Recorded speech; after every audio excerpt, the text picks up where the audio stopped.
I made some tough mistakes, I think, during that period. Really important lesson for entrepreneurship is like money doesn't solve your problems. I think we raised I think when I first started as an entrepreneur, I was like, hey, if I can just raise that big round, success will be there. And learned that that's not true. In fact, too much money can cause its own problems. It causes you to kind of be a little lazy and try to cut corners and hire people to solve problems. And I've just learned, and we've just learned time and time again that like the founders have to at least come up with a solid V1 on most things.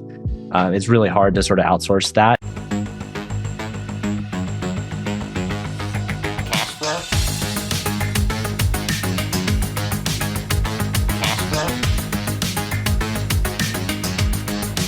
Did you clear your cash flow?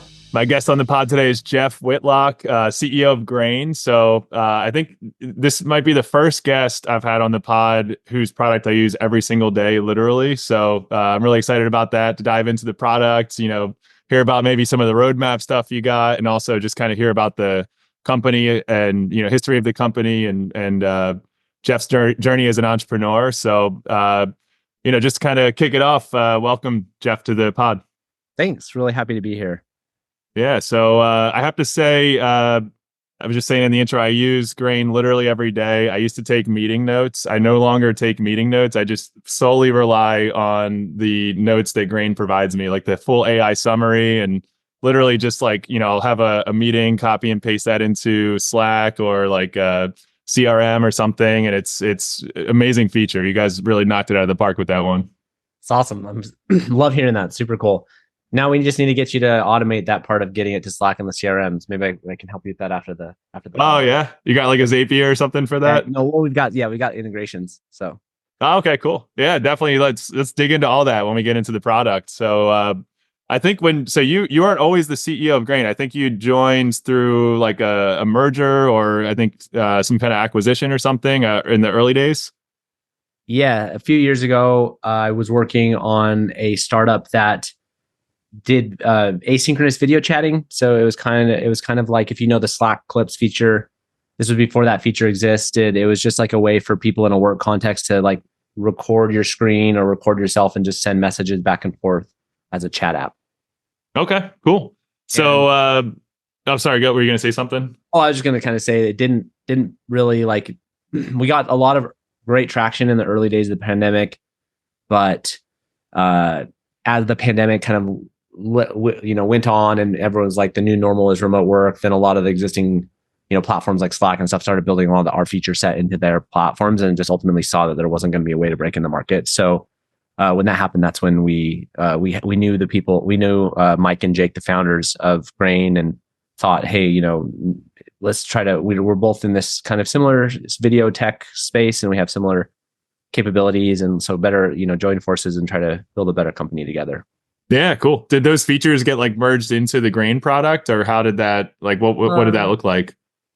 Initially, there was some intent to do more of that. Not much of it happened. Initially, but we learned, like all startups learn, and we kind of changed course a little bit and sort of became a little bit less relevant. Initially, it was like, yeah, we can actually utilize some of these features, but at the end of the day, it didn't end up really going that direction. Okay. So I feel like, I've been using Grain. It has to be 3 or 4 years at this point. So I guess I was probably like an early customer then, huh? Yeah, you were probably an early customer. Yep. Nice. So take me through like the history of the company. Like how was the company ideated? Like what was the thesis behind the company originally? And just sort of like what was what was kind of like the founding story there? Yeah. So I think, with the caveat that I wasn't here for the first few chapters of the story, Mike and Jake Adams are brothers. Mike had previously, the former CEO and founder, still actually a member of the company, or really great member of the company. He had actually done a startup that was sold to WeWork previously. It was called Mission U, which was a company that essentially did education. It was for folks kind of like as like a technical, like remote technical school that when WeWork did like the WeGrow, they bought them to kind of help some of their tech to kind of do the whole like WeGrow thing, if you know that story. But anyway, I think I've actually heard of that acquisition. I don't know if it was big news or not, but it sounds really familiar to me. Yeah, it was actually it was mentioned, I think, in the show We Crashed, the Apple. That's probably where I heard it from then. Yeah, Yeah. I've seen that. So, yeah, we had a fun that we thought that was fun. We joked to Mike, you're famous, your old startup was mentioned in this show. But anyway, so but in his experience, he kind of realized we're doing a lot of these remote learning sessions, and the experience around recording them is not very good. And so that was kind of the initial gist of the idea. So Grain started off just very much as this idea that all these meetings are going to be moving on from kind of analog conversations, digital conversations, and there's a lot of value in these meetings. We should make it a lot easier for them to be, a lot easier to record and make them accessible and useful. So I don't know like how deep you can get into the tech, but what fascinates me about Grain is like, what you're talking about here, like the state that it's in now is this whole like AI summary of the meeting. And, I've seen other tools before, like there's a few of them out there that are, I guess direct competitors of you guys, and they take forever to create the transcript where like I get off a Grain call and I have the transcript in like 5 seconds. So I don't know if you guys are you building your own language models, or like how do you get it that fast? No, we use partners for transcription. We do some stuff some processing on our end, but it's mostly just kind of how we our strategy and pipeline, and how we sort of send the text the audio data in real time while the meeting's happening, basically. So that's sort of being processed in simultaneous as your meeting's happening, so that when your meeting's done, it's all ready for you. Like wrapped up and ready to go. Yeah, that's really cool. Yeah. So back to the story. So, you kind of merged forces with the original founders. What was it like? I mean, I think you were raising during like the peak ZIRP era. So that was a wild time to be a startup. I'm sure there was like some roller coaster moments through all that. What was like, just take me through like the history of the company and the trajectory, and just kind of like, any, fun or crazy stories along the way. Yeah. So I think, couple more. So we basically, I'd say, so Grain raised a Series A from Tiger Global, 2021, kind of very much like peak ZIRP, like we talked about. I had just come out of YC with my startup, raised the money, raised around, and a few months after that, realized, hey, this thesis probably isn't going to work out, and so that's when we decided to merge. And so that's so a couple of interesting things around that is we Tiger was the investor. So just when I tell people about Grain, it's interesting is that like we still have control of the company because Tiger invested, and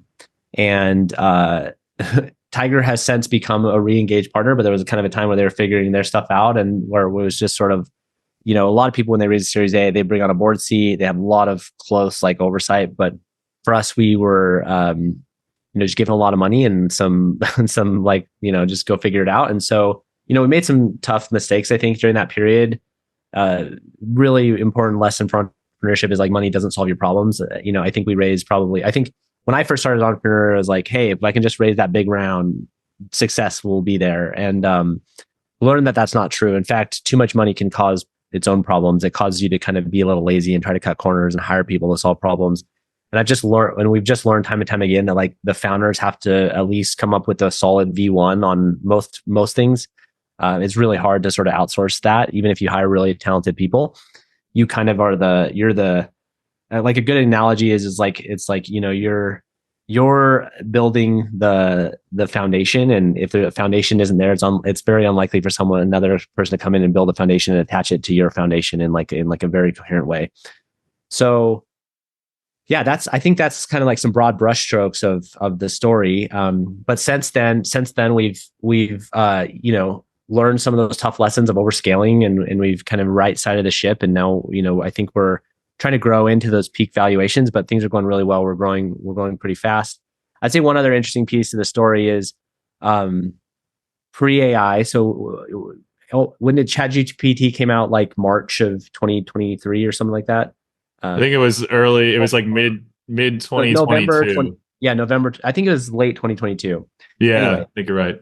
So late 22, it comes out, and were like, oh my gosh, this is game changing. And so we were one of the first people to launch AI notes, but then it was like not a secret.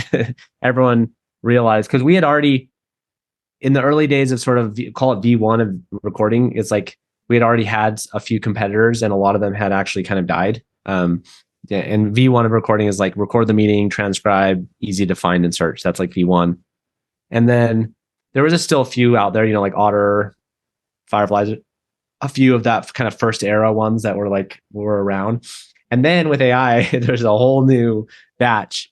And some of them are doing great things. So I don't want to be disparaging to them, but it's just been really interesting just to see kind of like with this new tech, just how many people kind of jump in the obvious application of it. And so we've had just a huge number of new competitors join in that are kind of more like 2 to 3 year old companies, whereas like the original ones are like 4 to 5 year old companies.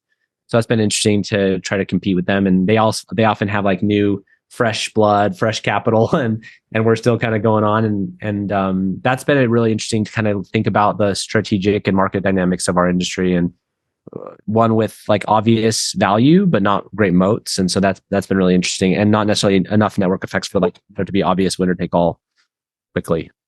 Yeah, so you just said so much in there. I want to unpack a few things, but I'll start with one of the last things you said. Do you think it helps that you guys have, you had the V1, like the pre-AI product, and you have a flywheel and like customer success and sales teams, and you've got like your ads figured out and that kind of stuff? Like, does it help that you have that flywheel of a business already in place? Or do you think like these newer companies that are just sort of building now, like, do they have an advantage that they're starting with like a fresh slate? Or what are your thoughts around that? I think we definitely have an advantage. Like we have, a lot of things like domain authority. There's a few topical authorities we have. So our SEO wheel is going really well. And we've figured out, we've hit a lot of the icebergs already along the way. And so I think there's a lot of advantages to our experience, and why I ultimately think we're going to survive a lot of this new wave. I mean, there'll be a couple, I think, that come out, because I just don't think our industry has like a true kind of winner take all mechanics, like fundamentally. But that being said, there are also downsides to you have this big product and a lot of users that you kind of have to keep around, or maybe you don't, and then you make a lot of them mad. We recently you made this point about how Grain is immediately, like as soon as it's done, the transcripts there. One of the features that we had built very early on was this feature where like you actually can open the meeting in real time live and see the transcript like in perfect real time. And we ultimately deprecated that feature. We're bringing back a version of it, and I don't know if that's 100% the right call. We're just kind of listening to our old customers and who kind of miss it. But we deprecated that because it was costing us a ton of money, and it wasn't being used by the vast majority of our new customers. It was just like a handful of old customers. And that was a tough call, a lot of internal decision making and sort of, navel gazing about it. And whereas like, I think if you're a brand new startup, you can kind of look at all the precedences and make really informed decisions and move faster in some ways. So there's definitely advantages to both. Now, this is again talking about, I learned the flip side of this by my previous startup, where I was like trying to compete with Slack, which is like, Slack had a lot of product issues and a lot of mistakes. And I still think to this day, it's not a great product. I think it's gotten worse since the acquisition with Salesforce, but they have immense network effects. It's a multiplayer product with incredible lock-in and network effects. And it's just so hard it's very much, the market is very much like a lock-in winner take all or a couple winners take all market. And so it's been interesting to see like the different kind of dynamics of markets and how it creates a different competitive landscapes. Yeah. They have, Slack's an interesting company. I recently read, I forget the founder's name, but they put out, what's that? Stuart Butterfield? Yes, Stuart. Stuart put out a letter when in the very early days of Slack. I don't know if it was like the founding letter or if it came shortly thereafter, but it was basically, it probably was a little after, because I think it was more of an internal memo to the team, just about like how to think about products, how to think about, customer experience, how to think about, innovating. And, sure, as you said, like, especially with this recent Slack release they did maybe 6 months ago, I think the product has gone downhill a little bit. But reading the letter, I feel like is somewhat of a master class in just how to write, like how to share, like as a founder, how to share your vision in a way that's impactful. It's a really great letter if you've ever checked that out. Yeah, I love it. That's awesome. So cool. So I want to touch on Tiger for a second, because that was an interesting story. That was like one of the poster child. I think all that. What was it? All the hedgy stuff back in the day with, or a couple of years ago with like the Wall Street bets and all these, GameStop stock and all the short. I think Tiger was mixed up in all that. I don't know exactly, if they were in the short selling business, but they were like the big. I think when things were kind of going downhill in 2022, they were kind of like one of the big, New York funds that was, I think it was them and SoftBank were kind of like labeled as the, the over, kind of like pumping too much money into startups and, hype valuations and all this stuff.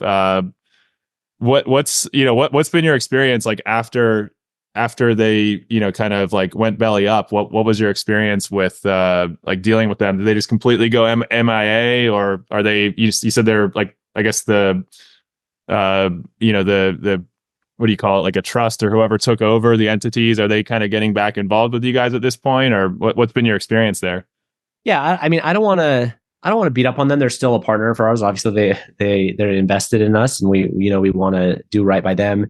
And I think if they were here having this conversation, they would probably, have a lot of interesting lessons to share. I think they made a bet that was an interesting bet at the time about like, hey, I think maybe I don't want to misstate it, but their thesis, and again, there was like the hedge fund of Tiger Global, and then there's like the Tiger Global Ventures arm, and we worked with the venture arm, obviously.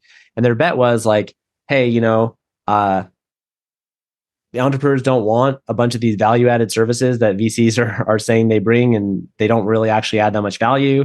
What really matters is fast, quick capital. That's what entrepreneurs want. And so if we give like a really simple investment experience and give companies enough money to win their space, then we can kind of play kingmaker and we can deploy the capital efficiently and get some of the best deals.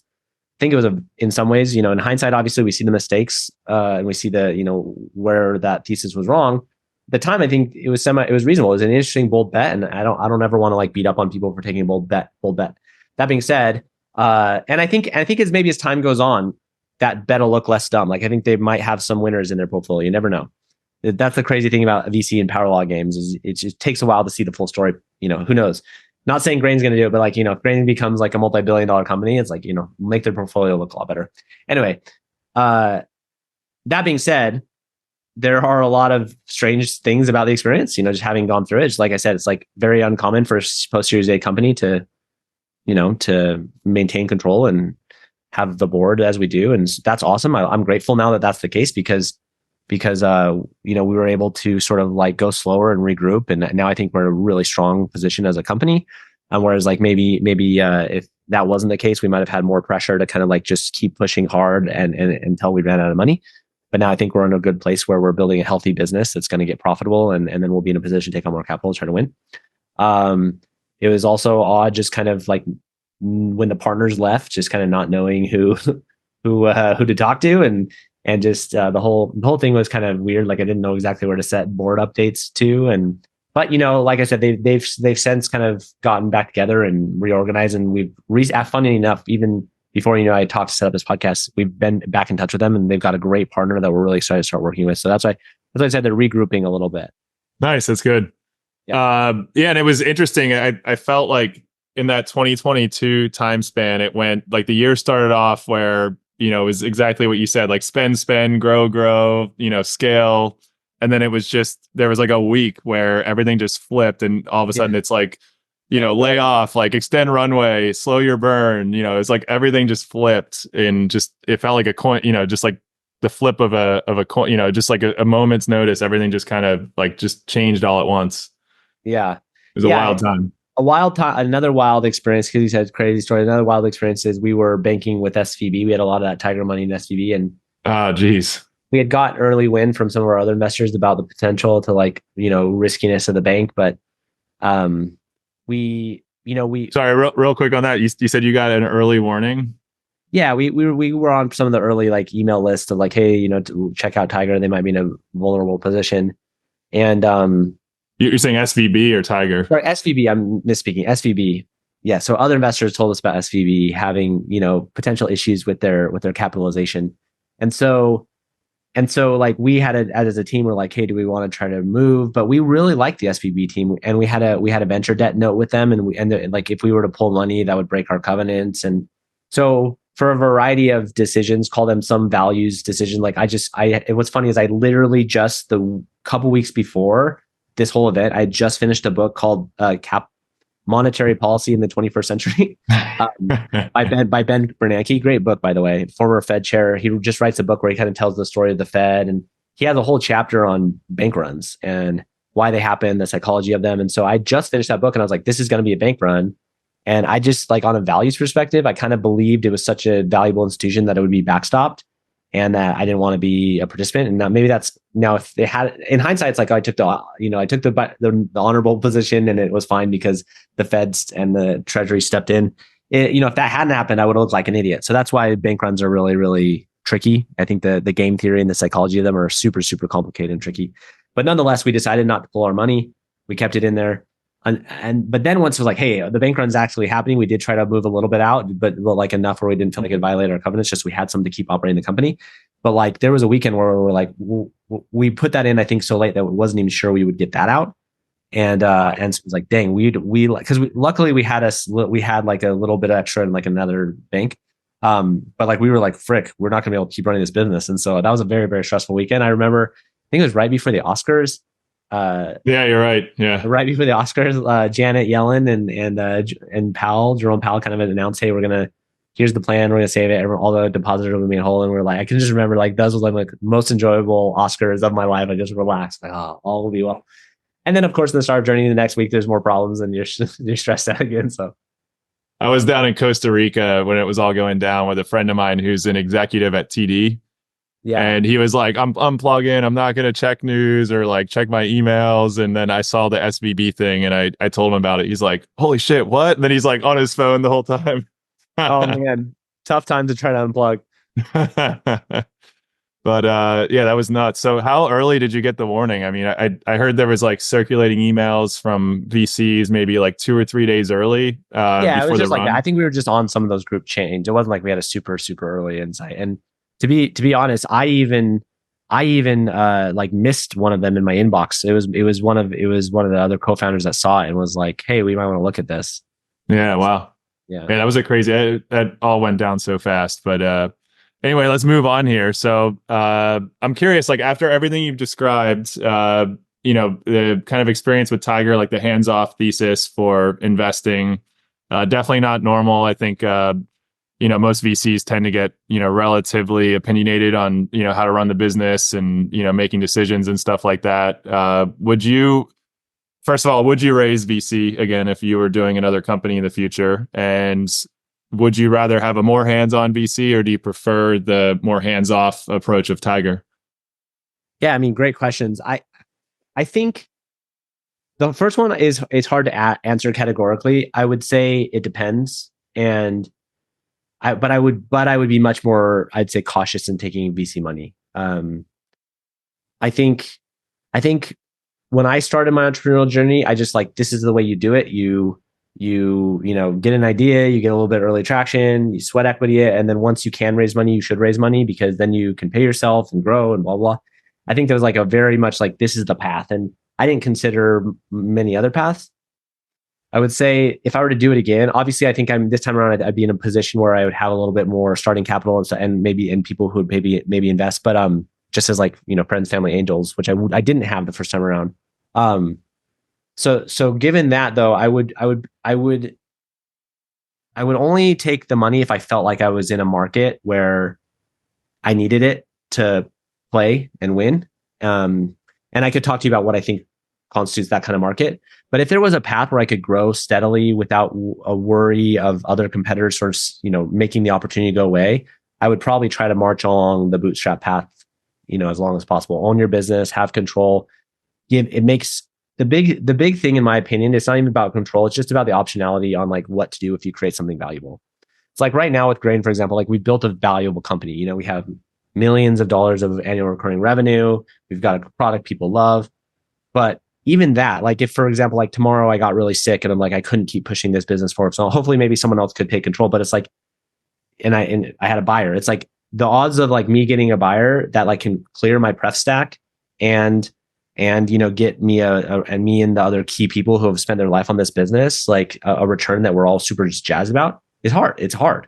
You really have to find that kind of like breakout growth and value before you're kind of in the black, so to speak, on your return in a way that everyone who works so hard to get there is really, happy. Whereas if you have full control, you and maybe a few partners have full control and you find a $10-15 million exit, that's like crazy. That's great money for everyone. You know what I mean? So that's the main thing is I think it just kind of takes away your exit options a little bit. The more money you raise, that's the main thing I'd be thoughtful about. I want to take a quick break from the episode and say, if you're enjoying this content, the best way you can say thank you is to subscribe. So if you're on YouTube, hit the subscribe button and the notification bell. And if you're on one of the podcast platforms, hit the subscribe button there as well. And also share it out to your friends and colleagues. If you find this content useful and you think other people will enjoy it as well, please send it out. And back to the episode.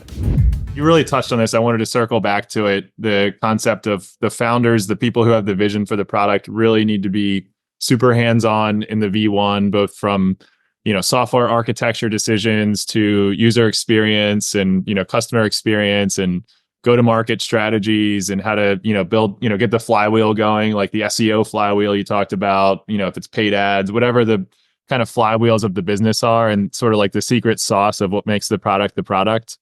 That's so important. And I think the more money you raise, the faster you might be, you said it earlier, like the faster you hire people, the more you try to like push off and delegate things. And, maybe in those early days, maybe like having more like kind of maniacal control of the product and the business as a founder, maybe that like does help make the business more efficient, especially if you don't have the money to spend on people and growth. Like if you really have to like truly bootstrap it, there might be some value there.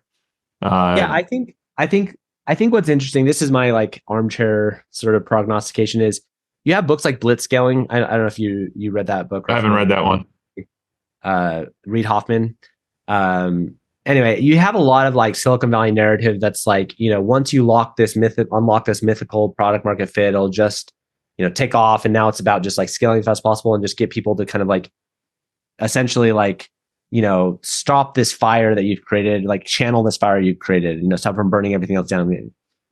Like, I'm sure there's businesses like, I think a lot of those narratives and it's like this sort of like advice and sort of the milieu of just what to do as a founder sort of comes from some of these like very, very atypical, extremely successful top end of the power law businesses that were very viral by nature. Like they just, once they did have product market, like Facebook, for example, once they did have product market fit, like it just was such a viral product that it blew up. And like it would basically, once Facebook was Facebook, there's very little you could have done to mess it up at one point. It was the right place, right time, incredibly viral.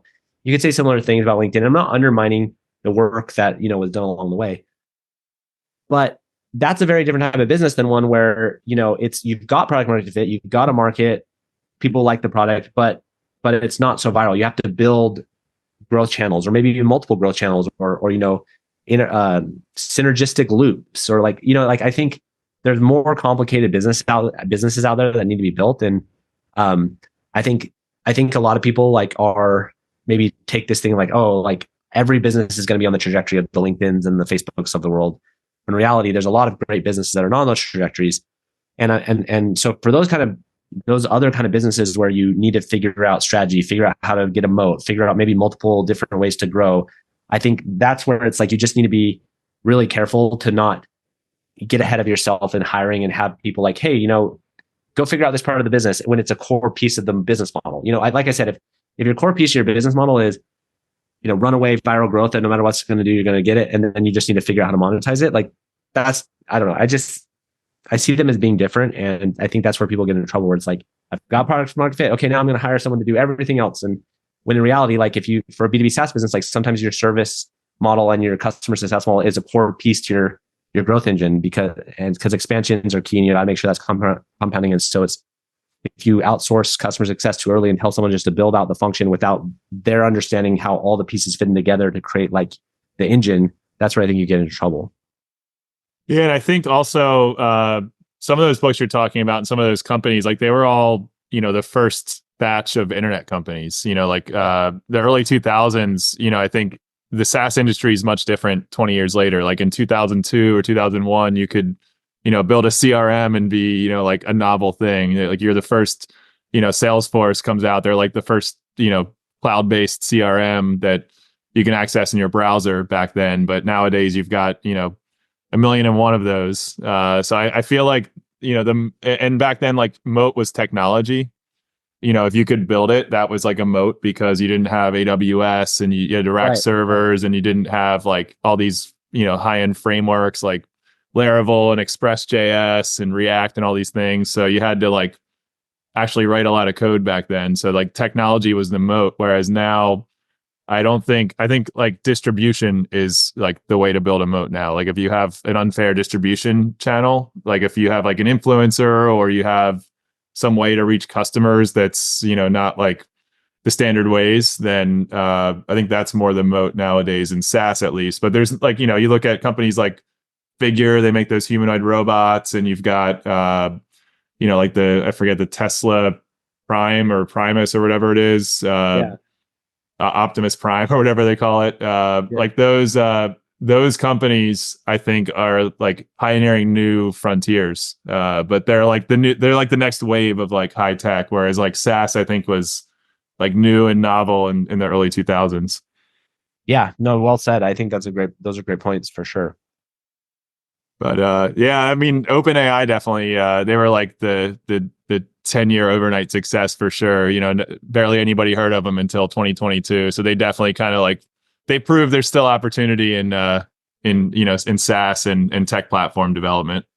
Yeah, but even then, I would say OpenAI was doing something novel, right? It's like, or I guess I'd say they were doing a novel tech play where they knew that they were working on a frontier of tech, whereas like a lot of SaaS businesses are not. It's a product play. It's a product plus distribution, plus model, maybe unique market. And so that's what a lot of SaaS is. And so I think just recognizing that that's the case. And I think when that's the case, I think sometimes people say, hey, this is SaaS, you can outsource it. People have figured this out a lot of time. But I think, like I said, I think like a lot of SaaS businesses, there's got to be a lot of coherency between your product market, but also your model and your channel and your service model. And it's got to all be very tight and work sense and be coherent. And so that's what we've learned is just like the coherency between like your strategy, your market, your model, your channel, and trying to outsource one of those early is where we got in trouble.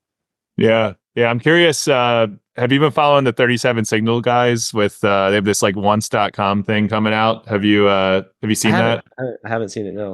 What are their names? I think it's Dan something and, totally blanking. I'm bad with names, but, Jason. Yeah. Jason. And, what's the other guy's name? DHS. DHS. Yeah. I follow his Twitter.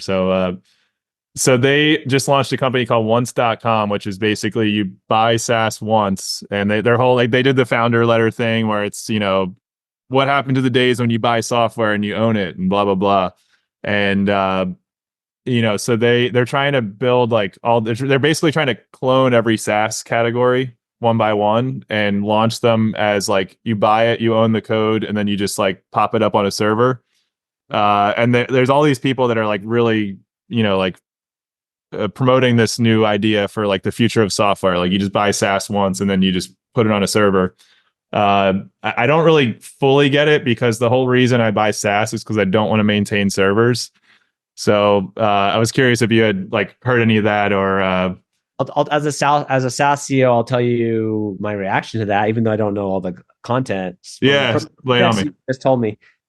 I don't think you only buy SaaS for the servers. I think you have SaaS. This is how I think about it. Maybe that's just because I'm an insider. Is like you buy SaaS because you're paying for a development team to maintain the software, and hopefully, if they're good, not just maintain it, but continue to deliver value to you. Yeah, and security, all that kind of stuff. Yeah, I mean, it's like I don't know. It's like, and to be honest, it's like good SaaS, in my opinion, well pays for itself many times over. Like, obviously, if you're not using it, not getting value out of it, but if it's core to your workflow. And you want that thing to keep developing and keep utilizing the latest. Like for example, like if we had just stopped building Grain, a year and a half ago, there'd be no AI summaries. Now everyone loves AI summaries, and there's so much amazing stuff we're building right now because we know it's going to deliver value to our users and their workflows. And like, I don't know. I didn't love the internet back in the day where you bought one piece of software and then it decayed. I don't think that was good internet. I'd rather. Yeah, I mean that's my exact opinion. And Chamath from the All In Pod, he's basically doing the same thing. He's copying the once.com model, and he has like this whole team where they're basically just cloning everything right now and just launching it on the one-time fee model. And I don't quite understand it. So I was curious if you had. I mean, I'm super biased, right? Because I'm a SaaS founder, so I would take what I was saying with a grain of salt. But it's like, I don't know. It's like, to me, it's like if you're building a business and this is critical software to do your best work, like I don't know why you would go on the cheap. Like maybe you'll say, like with Grain, for example, it's like, our average customer is paying a couple grand a year, and I'm talking about for teams, right? Like teams of people. It's like, I think we deliver way more value than that in time and value and in critical insights. And so it's like, you could go buy some like oncegrain.com knockoff and it's going to a year later suck relative to Grain and you're going to miss out on that. I don't know. It's just like, I'm a big believer in just not being penny wise, pound foolish. To me, it just sounds like a penny wise, pound foolish, but like I'm not going to buy this, this $30 audiobook because I don't want to spend $30, but there's $1 million idea in there and I'm not going to be benefit. I don't know. I just think in general, it's like, you get what you pay for, and I'd rather pay for a little bit more in the things that matter and get the upside. I don't know. That's my two cents. Or worse, what if you just like throw it on a DigitalOcean droplet and then you don't maintain the server, and then next thing you know, all your meetings get hacked and all your transcriptions are leaked out on. Exactly. It's like we spend so much time and effort like on security, just making sure everything's super secure, constantly doing our security audits and reviews, like keeping our SOC 2. Like that's a lot of work.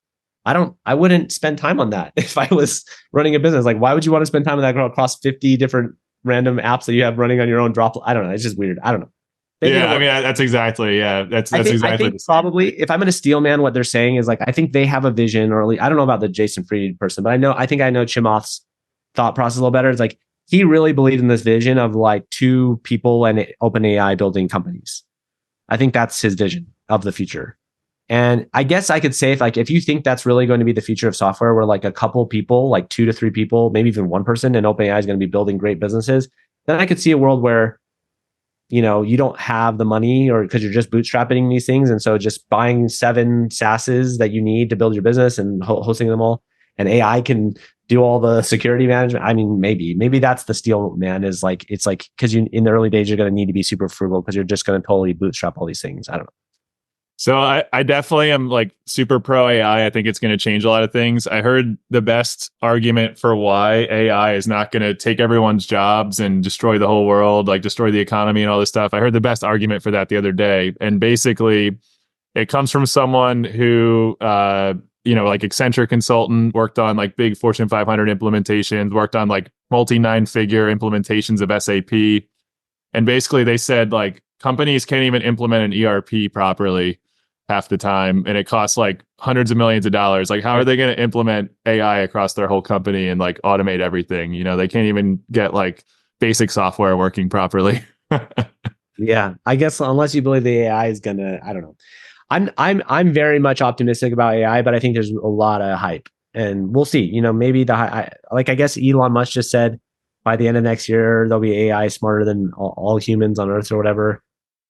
Maybe, I don't know. It depends on how you define intelligence and agency and all that stuff. And that gets deeply philosophical quickly. But I'll say, as someone who works really closely with this as part of the business, like it's, again, I know this is natural. Humans are very adaptive and we sort of, we like, oh, it's magic. And then you get used to it and then you kind of like find the flaws. But I will say like AI is a little more brittle and frustrating than I thought it was when it first came out. Like there's incredibly limited in surprising ways. Yeah, definitely agree there. Did Elon say at the end of that statement that we'll also be living on Mars and the Cybertruck will be in full production by that point? He said that. I mean, I think he also said, I'm the best SaaS. No, I'm the best social media CEO in the world too. I'm not a hater on Elon. He's done some great stuff, but I also don't know. Some people like think everything he says is like super insightful and thought out. And I think he just said provocative things personally. And like, he's clearly proven he doesn't know what the heck he's doing when he's running Twitter. But again, maybe some people that's polarizing talk, I guess. But I heard the other day someone said, this guy runs like 5 of the largest companies in the world and also still has time to troll on Twitter. Yeah. Yeah. Like what's his time management look like? I don't know. But yeah, I don't know. Again, like I said, I love Tesla. I love SpaceX. I think there's some great, he's done amazing work, but have not been a fan of the Twitter so far. Like, I just feel like it's just being taken over by spam and bots, but I don't know. Maybe that's my experience and not others. Yeah. Yeah. It's, hit or miss, but, cool. So let's go into the future of Grain. So what's like as much as you can share, like what's on like the roadmap? Like where do you want to take this company? Are you in it for the long haul? Like what do you see, kind of coming in the years ahead? Years with how fast the tech is moving is hard to, I'll kind of caveat or what I just said a little bit. Like, AI is moving fast and the tech is moving fast. And so it's hard for me to prognosticate for years ahead, but I will say, we're committed to the mission of making meetings and particularly like the data inside the meetings continually more useful and accessible. And we're going to stick to that, and in order to help people do better at their jobs and do their best work. On the short term, however, I think we're going to continually try and essentially like have you used the Grain's like custom templates yet? No, I haven't. What's that? So basically, like we have our basic AI notes, which is just kind of summary, next steps, key points. But in Grain, you can use different templates, which are like different formats for your AI notes, and there's different ways of extracting data from your meeting. And so we've built kind of some out of the box templates, but also some of. How do you get to that? I'm in the app right now. Just off the meeting page, if you just go, there's like a little thing that says templates on the note. If you see notes, it'll be much more visible in our release you're going to see in 2 days. But just where it says, do you see where it says template basic meeting? Yeah, let me just share the screen for people people watching on YouTube here. So yeah, so just open a meeting, one that maybe isn't sensitive. Yeah, so you see where it says on the top left, template basic meeting? Just below, go down just a little bit. It's just right below. Oh yeah, okay. So you can see there's different meeting note formats for different types of meetings. Okay. And then if you click edit templates, you can see how you can kind of create your own by clicking create template up at the top right. Nice. And anyway, we don't need to go into all this right now on the pod, but basically what allows you to do is kind of create the notes in the format you'd like. So we're going to keep pushing on this idea of like, there's just kind of like basic AI summaries are great, but we can even do a lot better, recognizing that different meeting types have different information structure, and essentially automating the process of getting the right information structure for the meeting that matches the meeting type and pushing that into different workflows.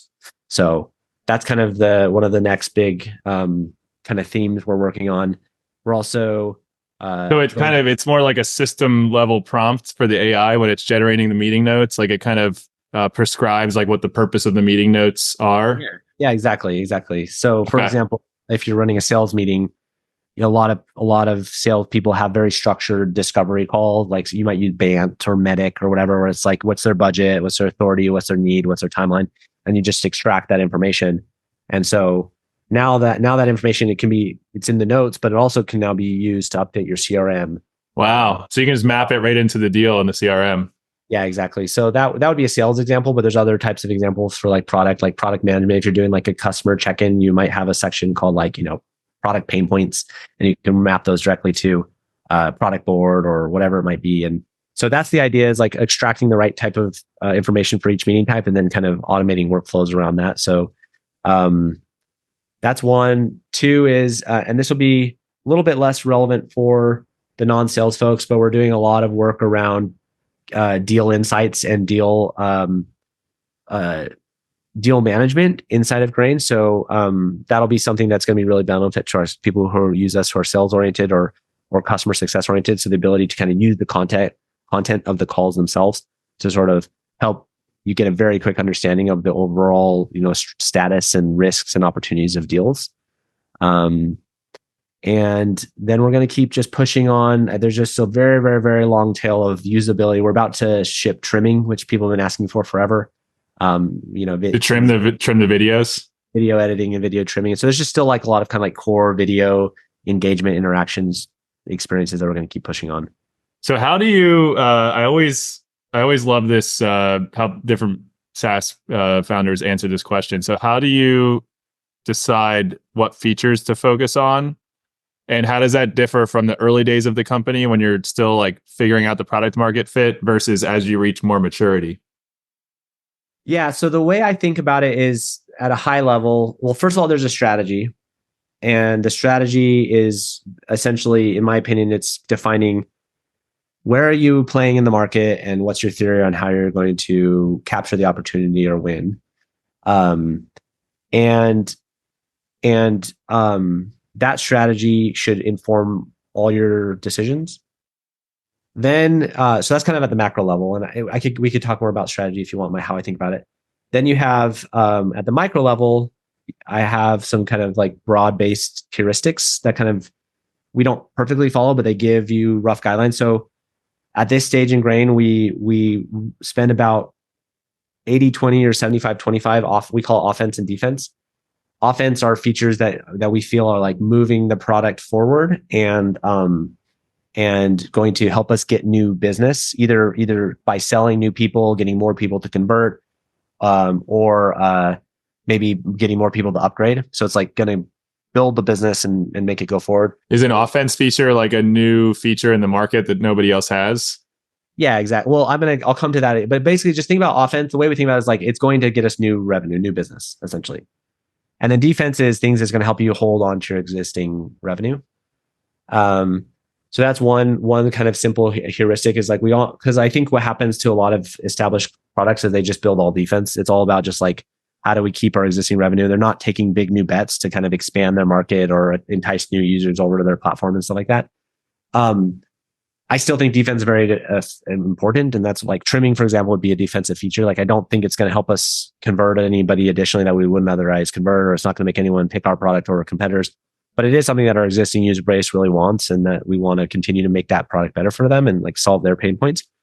So that's one kind of layer of kind of feature framework heuristics. The other way I think about it too is the other framework I use a lot is I think about basically you have minimum market requirements, which is like for the segments that you're building for, there's like some set of features that are like must-haves, like they're just the minimum requirements for your market. Like every competitor has them or will have them, and like no, they're not even going to consider your tool if you don't have them.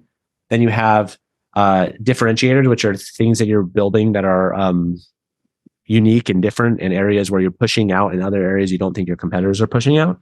And then you have neutralizers, which are things that are like your competitor did it and you're worried that because they did it, they're going to start stealing some of your customers. And so you want to just build it to sort of like neutralize that competitive threat. So between those two frameworks, that's how we think, that's how we think about it a lot. And like I said, we try to bias heavily 80-20 or 75-25 offense defense. Within offense, we try to focus mostly on differentiators, but obviously MMRs are important in offense too. Yeah, that's kind of how we think about it. And then the other thing is I always step back, even after all the framework stuff, I always like to also just step back and like, what's the narrative? What's the narrative we're trying to tell over the next quarter about what our product can do and how we're going to talk about it? So that's kind of the different lenses I use. And there's like a million, sales frameworks and SaaS development frameworks and, business frameworks and KPI frameworks. There's like, endless books and endless things out there to follow. How much do you prescribe to the frameworks that you use versus just like intuition and gut feeling? I do both. I think it's really important that's where the narrative comes in, gut feeling, where it's like, I think it's important to think analytically about like, why would I build this feature? What's the thesis for it? Like I said, like, the problem, let me take a step back. I think intuition is good, but the problem with intuition is like, it's so easy to just listen to your customers. And it's awesome. Everyone says, listen to your customers, and again, you should listen. I talk to my customer all the time. I constantly try to get inside their head, understand what's important to them. But the thing is you have to recognize that you're being biased constantly by your existing user base, which may or may not be a fit with where you're trying to go. They have a limited perspective because they don't know like your vision and where you're trying to drive things. And so intuition is so easy just to be like, oh, we really need to just do these 7 features because these are the 7 most recent feature requests I heard or whatever. And so I think that's why I think the heuristics from frameworks can be really helpful to just check yourself and be like, we've decided that we're still at the stage of our business where we need to push forward aggressively and make new bets. Am I roughly aligned with my balance? So I typically will gut check my intuition against frameworks, but then I also gut check my frameworks against a broader back is what's the story we want to tell our users? If I'm going to do a launch in a quarter from now where we kind of take all the work together and tell a story, is it coherent, or is I just build a bunch of random features that, or is there a coherent narrative of we're again, I didn't do the best job of it, but this whole narrative of that I was trying to tell about we want to make it so that your notes match your meeting type and then they power workflows. That's a clean narrative, right? I totally immediately clicked for me when you were describing that. And I was just thinking about all the automation that you could do with that. Just from having a meeting, pulling data in. I think the one thing that would need to be figured out is how to, human in the loop with the data to make sure that the right data is being ported. But that is a really awesome feature idea. I can't wait for that one. Cool. Thank you. So, yeah, man, this was an awesome pod. Is there anything else? We covered so much cool stuff here. But is there anything else you want to close out on? Obviously, promotion for Grain, but anything else you want to wrap here?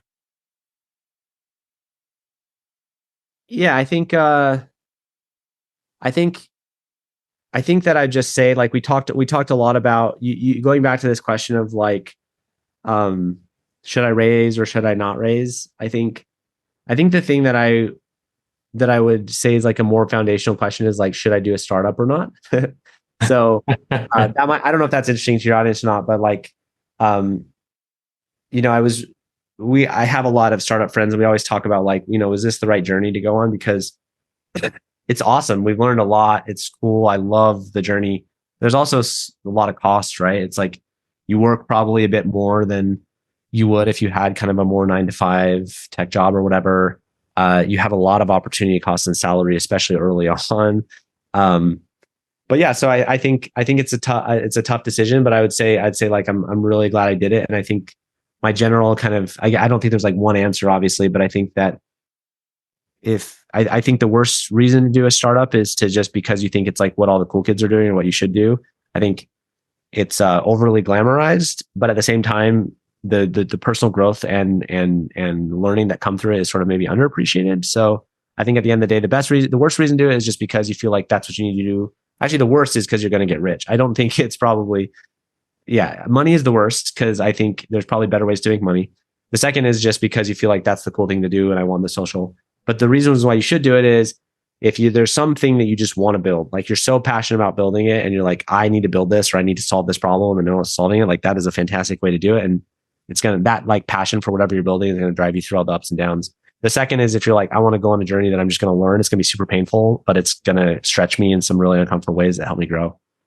Anyway, that's my quick. I completely agree with you. I think, the startup influencers, the Noah Kagan's and the, was a 4-hour work week, Tim Ferriss, those influencers glamorized it and made it seem oh, you just work a little bit and then you just, go live in Latin America or, Italy or something and just sit on your laptop on the beach and do some emails and stuff. Yeah. But it's not what it's like to build and run companies. And I think that's why so many people fail just because they have the wrong expectations going in. It's taxing mentally, emotionally, physically to do it. And it's longer than you probably think. Honestly, again, I'm speaking to broad brushstrokes. Maybe you'll get lucky. But like you said, I think we have a lot of accretion of narratives and they're not culturally, especially in tech, and they don't get updated as much. It's in the early days of the web, you probably could just throw out an app. It was the first one of its kind. It hit it off and you maybe could get a quick exit in a few years. I don't see that happening in my cohort. I started my entrepreneurial journey in 2016, 2017. And I have a lot of friends about that same vintage of entrepreneurs that started around that time. And I would say there's nobody in that vintage that's building a good company that has exited yet, completely exited. They might emerge and kind of like doing something like I'm doing where they're kind of continuing the journey on or whatever. But it just takes a long time. It just takes a long time to build a good company where you're going to see value out of.